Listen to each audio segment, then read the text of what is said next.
Is the first thing you do when you find out you have a panel discussion is to panic and hope you don't get called on a lot?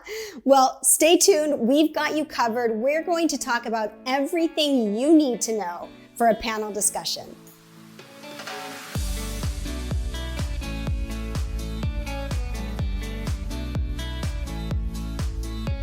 Hey everyone, I'm Fia Fasbinder and welcome to Moxie Talk, where we help you find your voice, share your message, and lead with confidence. Today, we are talking about panel discussions. Now, I like to compare panel discussions to a jazz show where there's some improvisation.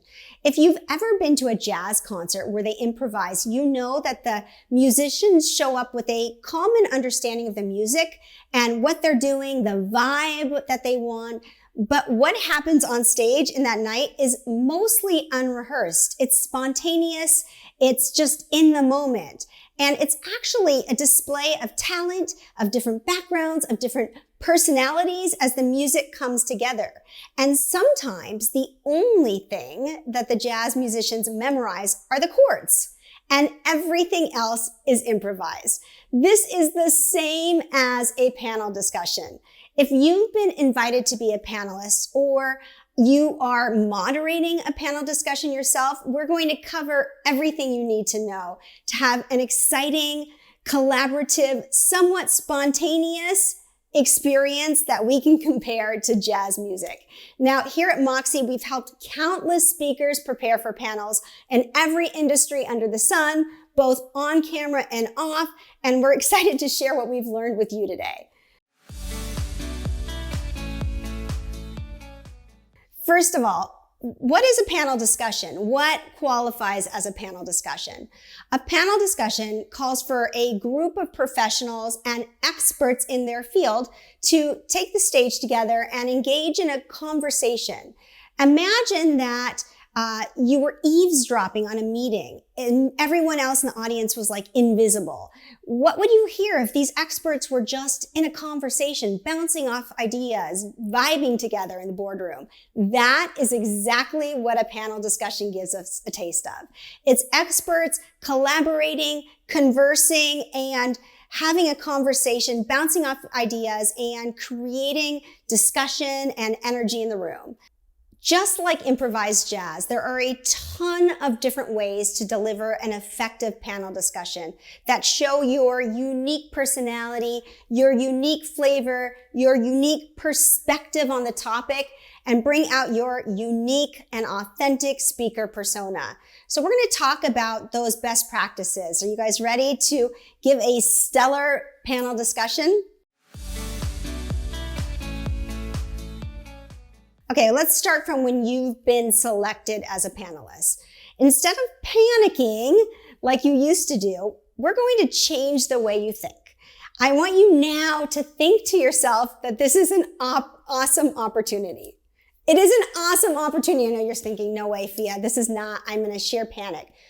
But if you really think about it, this is your chance to build your company's brand, cement yourself as an authority figure in your industry, give your audience valuable insights to walk away with so that you are thought as the thought leader, the subject matter expert in your industry. So if we can change your thinking first and foremost from sheer panic to thinking of this as an opportunity, that is step number one.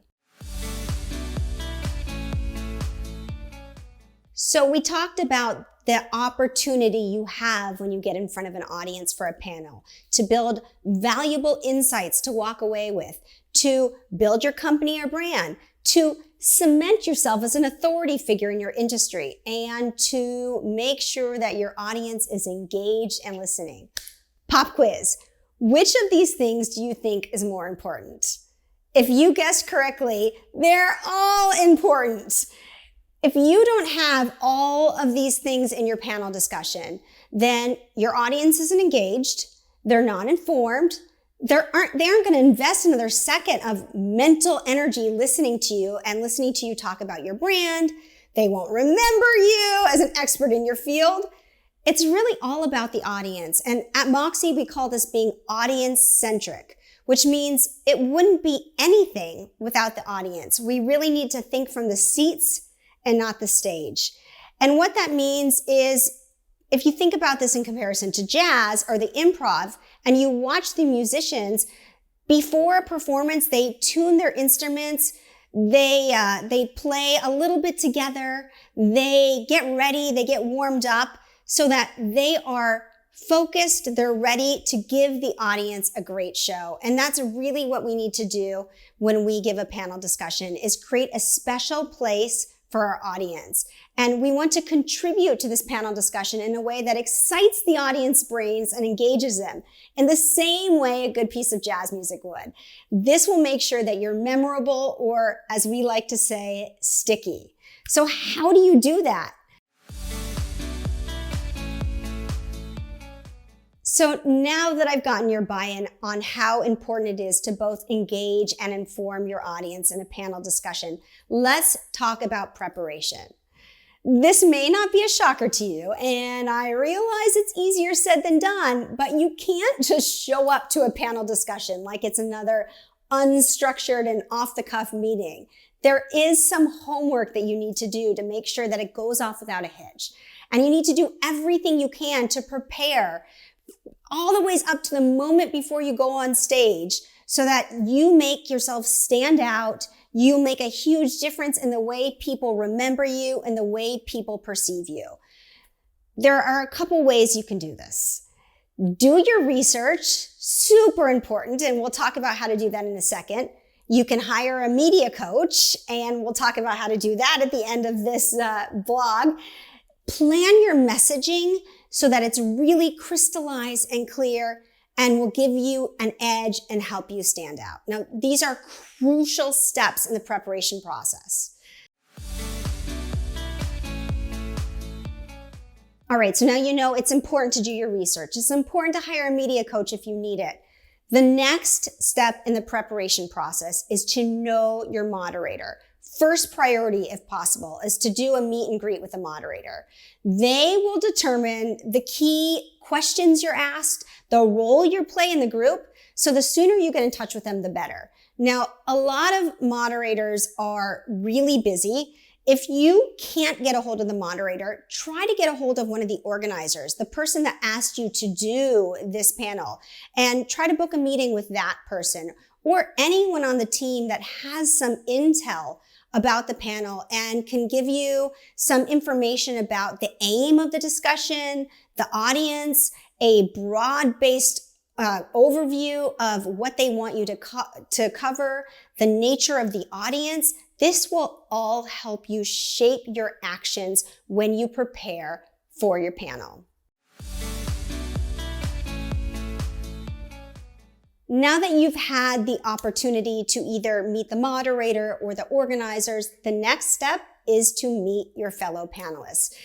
You might not be able to get a hold of these people too, but to the extent you can, talk with them or find them on LinkedIn and read their bios or watch some videos of them. The more personal contact you have with these people, the better. And here's why. You will not be the expert on everything thrown to you in this panel. If you have a general picture of what the other panelists are going to talk about their expertise, you'll have a beautiful ball pass to them during the panel. And you can dodge any unnecessary pressure by actually passing those questions to them. So this is exactly like jazz, right? There should be a smooth transition between the different instruments. There's collaboration between the members and the musicians. You're also looking to prevent provoking negative interactions. Now, I'd love to say that all panel members are, wonderfully kind people who are going to put you on a pedestal and make you shine, but this isn't always the case. So I'm going to give you an example. We worked with a client who was talking about climate change and bringing climate change. This was a huge panel discussion at a large organization. There were thousands of people and hundreds of businesses that were present in this panel. This is not the best time to share your opinion that is controversial in front of all of these strangers. Now, during this panel discussion, unfortunately, my client was put on the spot by another panelist who brought up a very controversial idea that he had been a proponent of. But because he had watched some videos of this panelist before, he was ready. He knew this panelist style. He knew that this panelist might try to engage in some debate, and he was ready to deflect that question. So great to know your other panelists and make sure you're prepared that way. All right, you've spoken with your organizers, you've spoken with fellow panelists, or you've read about them and watched some videos. So your next step is to prepare to contribute to this panel discussion. Now, it's impossible to prepare for every single question that you might be asked unless you get the questions ahead of time. You can prepare for a few small things to present when it's your turn to speak. You probably, if you can't get a list of questions, you can probably come up with a pretty good idea of what you are going to ask. You might not be exactly on point, but enough that you can prepare, you can role play your answers, you can say them a few times out loud. So when you get asked that question, even if it's not exactly the same, you'll answer with confidence. As a panelist, you want to make sure to stay on point. You do not want to ramble. You do not want to go circumvent the issue. You do not want to go on this, derailed path and derail the conversation. You need to stay on point. So this is important. This means you have to practice so that you can crystallize your message. You can crystallize your answers and make sure, if nothing else, you stay on time. And if you've been allotted a certain amount of time to talk, please do not go over. There is nothing more annoying and obnoxious than a panelist that just thinks that they can take the stage and take the time away from the other panelists on the stage. Really make sure to stay on time. And the only way to make sure you do this and you get your entire message out in time is to practice. And make sure that you prepare a really coherent message. Make sure you're ready to dodge or defer gracefully if you're asked any controversial questions. This is exactly what my client did. Practice the answer to defer the negative energy and the controversial questions away from him and make sure that the panel discussion was, going on a certain track and not down a rabbit hole of controversy. Now, each time you do this and each time you prepare, try to layer in the different ways you're going to prepare. Maybe the first preparation rehearsal is just your content, the content of the questions that you think you'll be asked. Maybe the second rehearsal is now to crystallize that message and make sure you stay on time. And then I would say after that, really think about the zinger questions you're going to be asked or may be asked. What are the controversial questions, if any? How will you handle them? And I know this sounds really labor intensive, but remember, this is not a monologue. This is not a solo presentation. You will have other people to join in the conversations, and you'll probably be asked half of the things you think you'll be asked, but it's important to be ready. So now that you've prepared your content, you've crystallized your message, you've thought about what you're going to be asked, it's important to spend a little bit of time thinking about, are you going to present live in front of an in-person audience only? Or will this be on camera? Is this a virtual panel where you'll be on camera? And that is a whole different beast. And a lot of people are more comfortable in person than on camera. And a lot of people are more comfortable on camera than in person. So make sure to think about both and prepare for whichever it is for you. We have a ton of different videos on both how to prepare and be comfortable in a large stage panel, as well as how to be comfortable on camera. But you want to think about this and think about the setup. And if you need to, hire a media coach that can help you learn to present on camera with confidence, because for some of us, this is a really new skill. You've thought about the content. You've thought about your message. You've thought about your on-camera or on-stage delivery. What's next is to think about, what is your big idea? What is your main message? What is your brand? Now, when I work with TED speakers, we spend a lot of time on what is your big idea, right? That's why TED talks about ideas worth spreading. It's important that you know what your big idea is, because that will form everybody's perception of you. If nothing else, if you were in an elevator before the panel and someone asked, hey, what's your expertise, or what are you going to talk about? You should be able to answer them very easily. It's really important that you understand what you contribute to this panel as a whole. Your moderator may or may not be a subject matter expert on this. So it's important that you understand what you bring to the table. And the next best thing you can do is to prepare some content that makes it, in simple terms, very clear who you are, what you do, what you contribute to this panel, what you do for a living, your industry, how you're trying to change the field or provide a solution or highlight trends in the field. Very clear and simple. You should know what you are going to contribute to that panel discussion, and you should be able to tell somebody in one sentence. You might need to think about, in order to do that, some themes of the panel. Like, what is the theme of this panel, and what is your role in that discussion? Are you bringing data to life? Are you highlighting new trends? Are you providing a solution to a problem? What is the theme, and how are you contributing to that theme? I know it might seem daunting to think about the overarching theme and how you contribute to that theme, but it's really not that difficult. Just be prepared to break down in clear and concise terms your message.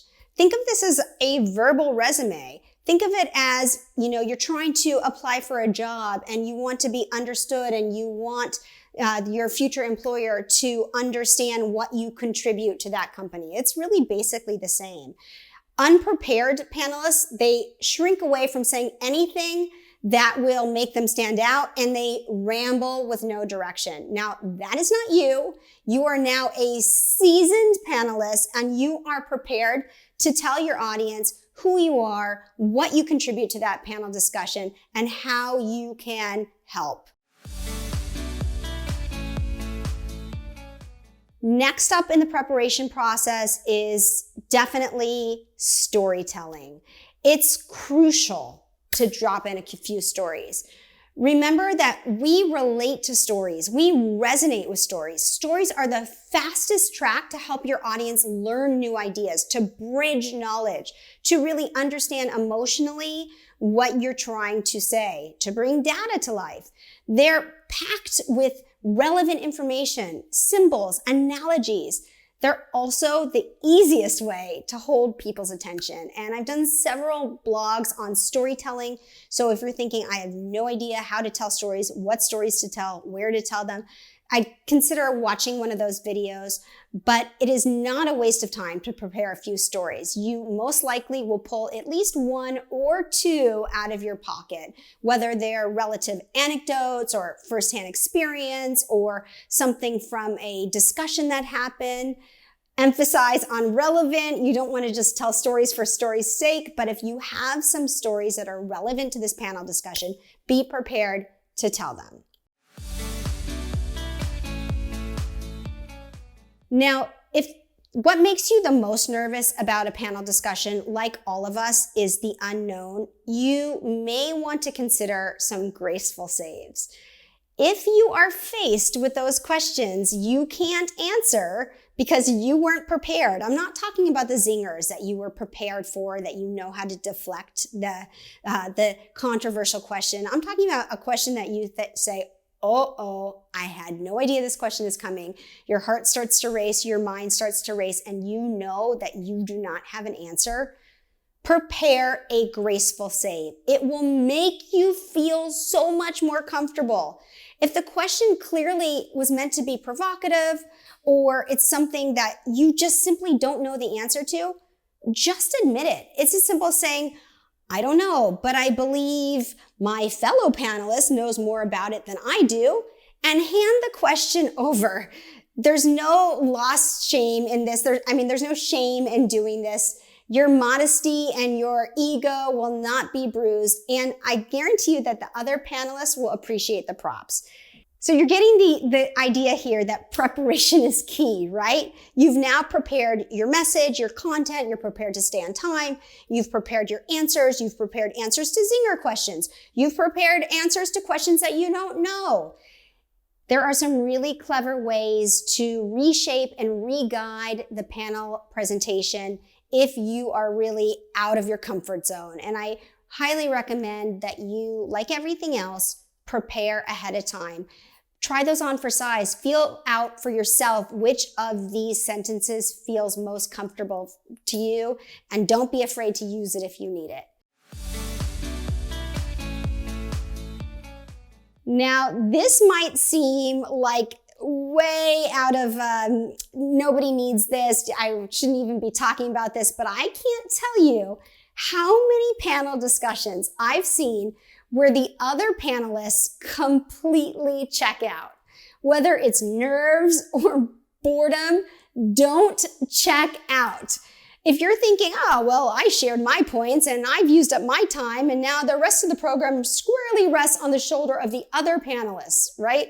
No, you cannot drift off. Remember, the audience can see you even if you aren't speaking, and they are forming an opinion of you while you're sitting there. So whether you're checking out or scowling or distracted, they are watching you. So make sure that you set an example, and whoever's speaking, you're looking at them, you're nodding at the points that strike you, and you are showing this audience that you are engaged.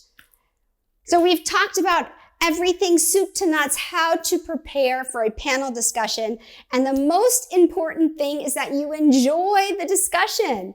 Each of you, if you're chosen to be on a panel, has a chance to share what you know, grow your brand, grow your reputation, give your audience a memorable experience. And all it takes is a little preparation. All right, everyone, I hope you found this video to be valuable and helpful. If you did, and you know somebody, a friend or colleague that would benefit from listening to this or watching it, please feel free to share it. And if you liked it, make sure to like it, subscribe to the Moxie channel so that you get tons of videos on everything soup to nuts with preparation, presentations, media coaching. And don't forget to check out moxieinstitute.com so you can see everything that we have to offer, including media trainers. If you are looking to develop your panel discussion skills and create a message that is unique to you and really makes you shine, check us out. Until next time, thanks so much for watching.